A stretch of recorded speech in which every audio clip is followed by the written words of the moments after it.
Greetings, chess lovers. It is white to play and win, but you might be doubting. As you can see, black has a queen, a rook, a knight, and he has four pawns.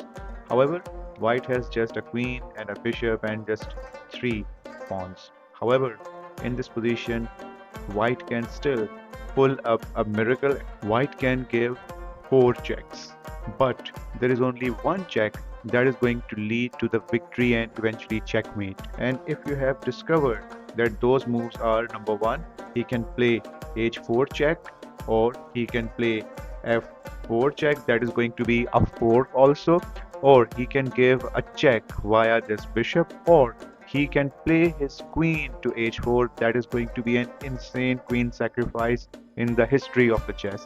So which move you are going to pick?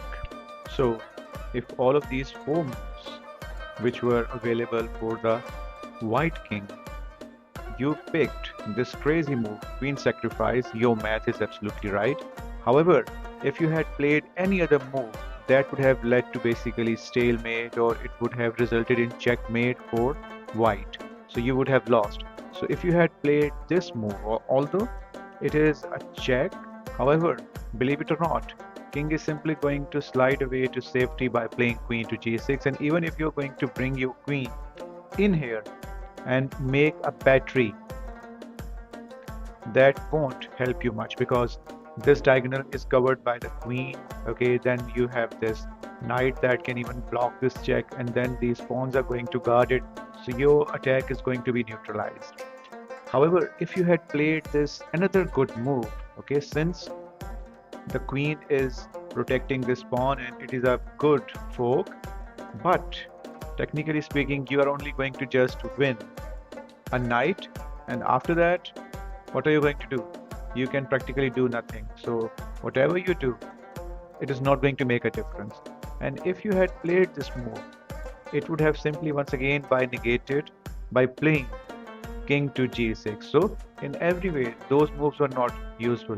The only move was this, and after that, king is left with two choices because this whole diagonal is covered by the queen, and this whole rank is covered by the queen. So king has only two choices, 1 and 2. And if he captures it, first let me show you that mating nest. Okay, we are going to unleash the horror. As you can see, now this pawn is guarding the square. Okay, king is in check, and so this whole diagonal is over there. King is protecting this square, this square, this square, and even this pawn is playing its part. Okay, so king has just one square to go, and he's going to go here. And once he goes here, we are going to play another beautiful move. So we are going to play pawn in here.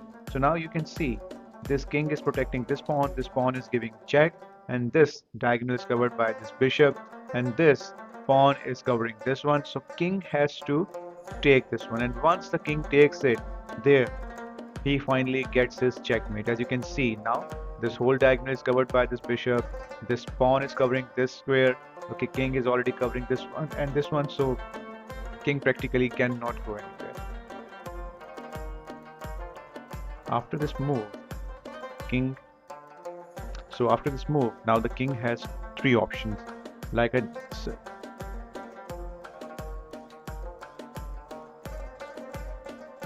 so after this move, if the king does not take it, so he is going to lose the queen anyway, because now he can either go here or here. So in both cases, we are going to do that. So if he basically goes to this position, he decides to play to go to h6, we are simply going to first give a check, okay, and then when he's going to move to this one, we are going to simply win the queen. The idea was to prevent black knight getting active. As you can see, now it is going to push it, and then we are simply going to grab it. We are going to make our position even stronger, and even if it is going to give a check, we are simply going to block it by our bishop. However, if the king had gone to this position, okay, instead of going to this place, he goes there, we still win the queen anyway. So this was an absolutely crazy combination. So brilliant chess puzzle. I hope you liked it. Please subscribe to my channel and click the bell icon.